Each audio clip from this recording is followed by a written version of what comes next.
Hello my dear students, क्या हाल हैं। I hope आप सब बढ़िया होंगे।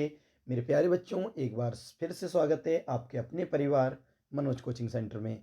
जैसा कि आप सब जानते हैं कि आपके बोर्ड एग्ज़ाम बेटा फरवरी माह में प्रस्तावित हैं और उसी के लिए हम लगातार आपको यूट्यूब पर वीडियो प्रोवाइड करा रहे हैं, जिससे आपके बोर्ड एग्ज़ाम में कोई भी ऐसा प्रश्न ना आ जाए किसी भी सब्जेक्ट में जो आपसे छूट जाए। बेटा कोई भी प्रश्न आपसे छूटना नहीं चाहिए, क्योंकि प्रत्येक सब्जेक्ट में जिसमें जो भी इम्पोर्टेंट है मैं लगातार आपको वीडियो के माध्यम से करवा रहा हूं, जिससे कोई भी प्रश्न आपका ना छूटे। बेटा आपका फ़र्ज़ है आप रोज़ाना प्रत्येक वीडियो को देखें और उसमें जो भी क्वेश्चन बेटा बताया गया है उसे अच्छे से याद करें, उसका आंसर अच्छे से समझकर याद करें, जिससे बोर्ड एग्ज़ाम में ये पश्चाताप ना हो कि काश हम वो वीडियो देख लेते और हमारा प्रश्न छूटता नहीं बेटा। ठीक है, तो प्रश्न छूटना नहीं चाहिए, एक भी प्रश्न ना छूटना चाहिए।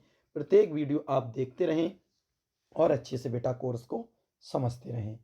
तो आज की वीडियो में हम बेटा कक्षा 10 की इंग्लिश का बेटा पोट्री भाग का पोएम नंबर 8, जिसका नाम फॉग है, उसका सेंटर आइडिया का अध्ययन हम करने वाले हैं बेटा। तो चलिए बिना देरी किए मेरे प्यारे बच्चों शुरू करते हैं आज की video.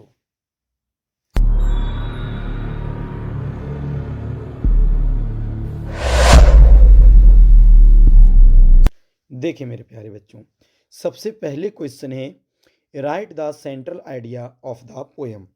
Right the central idea of the poem. बेटा आप देख सकते हैं ये 2022 और 2023 में आया हुआ सेंट्रल आइडिया है और बहुत मोस्ट इम्पोर्टेंट है बेटा। ठीक है, 2022 और 23 में आया हुआ है बेटा। सेंट्रल आइडिया को हिंदी में क्या कहते हैं? केंद्रीय भाव, अर्थात कविता का केंद्रीय भाव लिखिए। कविता का केंद्रीय भाव लिखिए। अब बेटा सबसे पहले जब आप आंसर लिखेंगे मेरे प्रिय विद्यार्थियों, तो हेडिंग डालेंगे central idea of the poem. Central idea of the poem.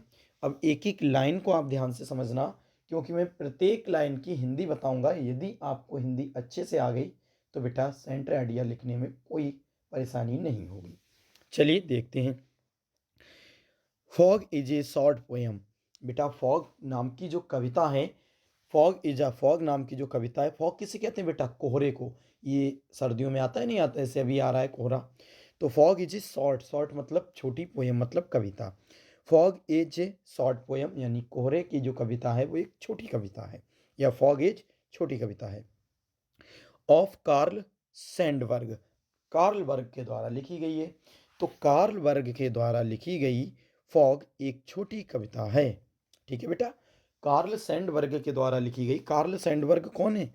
इस पोएम की पोएट, इस पोएम के पोएट यानी कि कवि। तो कार्ल सैंडबर्ग के द्वारा लिखी गई फॉग एक छोटी कविता है। ठीक है, अगले देखते हैं।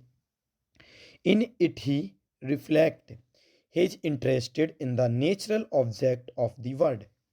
क्या कह रहे हैं बेटा? इन इट ही, इसमें कवि, फिर अगले देखते हैं, वर्ड माने संसार की, इंटरेस्ट इन नेचुरल ऑब्जेक्ट मतलब होता है बेटा प्राकृतिक वस्तुओं में, और इंटरेस्ट मतलब होता है रुचि, रिफ्लेक्ट मतलब दर्शाता है। इस पोयम में जो कवि है वो प्राकृतिक जितनी भी वस्तुएं हैं उनके प्रति अपनी रुचि दर्शा रहा है, अपनी पसंद दर्शा रहा है बेटा। कहते ना कई लोगों को आर्टिफिशियल चीज़ पसंद होती हैं, कई को प्राकृतिक चीज़ पसंद होती हैं। तो यहाँ पर जो कार्ल सैंडबर्ग हैं वो कैसे पसंद कर रहे हैं बेटा? Natural object. नेचुरल ऑब्जेक्ट का मतलब प्राकृतिक चीज़ें, ऑफ द वर्ड संसार की, इंटरेस्टेड इन उनमें रुचि है। तो और रिफ्लेक्टेड हिज मतलब वह दर्शा रहे हैं। तो वह इस पोयम में, इसमें कवि हैं जो संसार की प्राकृतिक वस्तुओं में, जो प्रकृति ने बनाई है बेटा, प्रकृति में बनाई गई वस्तुओं में अपनी रुचि को क्या कर रहे हैं? शो कर रहे हैं, दर्शा रहे हैं। ठीक है, अगले देखते हैं।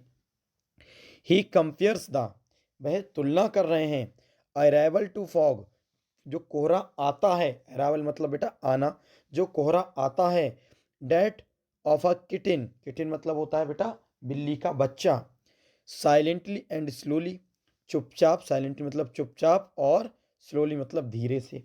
वह तुलना कर रहे हैं किसकी? किटिन मतलब बिल्ली के बच्चे की। किससे? बेटा फॉग की या फिर फॉग की बिल्ली के बच्चे से तुलना कर रहे हैं। क्यों कर रहे हैं वो भी इन्होंने बताया है कि ये फॉग की अर्थात कोहरे की तुलना बिल्ली के बच्चे से क्यों कर रहे हैं, ये भी इन्होंने बताया है। क्या बताया देखो, क्योंकि डेथ ऑफ ए किटिन, जो बिल्ली का बच्चा होता है, साइलेंटली मतलब चुपचाप आता है, एंड स्लोली और धीरे धीरे आता है। आप देखते नहीं बिल्ली का बच्चा हो तो बिल्कुल चुपचाप आता है और धीरे धीरे, ठीक उसी प्रकार फॉग, फॉग मतलब कोहरा। आप देखते हैं अभी मौसम बिल्कुल साफ है, पता चले कमरे में गए और 20-25 मिनट बाद आए तो भाई पूरे क्षेत्र में, पूरे गांव में, शहर में कोहरा छा गया, बिल्कुल चुपके से आ गया, पता भी नहीं चला और बिल्कुल धीरे धीरे सभी में फैल गया। तो कोहरे की तुलना किससे करी बेटा इन्होंने, बिल्ली के बच्चे से। अगले देखते हैं। समझ में आ रहा है ना? अगर समझ में आया बेटा वीडियो को लाइक कर देना ध्यान से। द फॉग कम्स, कोहरा आता है, over the harbour's water, हार्वर्स water का मतलब होता है बेटा बंदरगाह।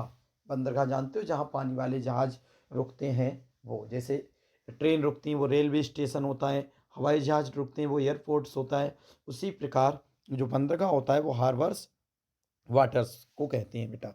द फॉग कम्स, कोहरा आता है, ओवर द हार्वर्स वाटर, बंदरगाह के ऊपर से, ओवर मतलब ऊपर से, कोहरा बंदरगाह के ऊपर से आता है। ठीक है, अगले देखते हैं।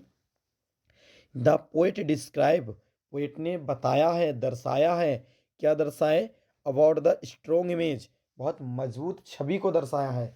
इमेज मतलब क्या होता है, छवि, और स्ट्रोंग मतलब मजबूत। लेखक ने सॉरी या कवि ने कोहरे को मतलब कवि ने बहुत मजबूती से दर्शाया किसे, ऑफ द फॉग, कोहरे को, कोहरे की छवि को मजबूत दिखाया है किसने, कवि ने।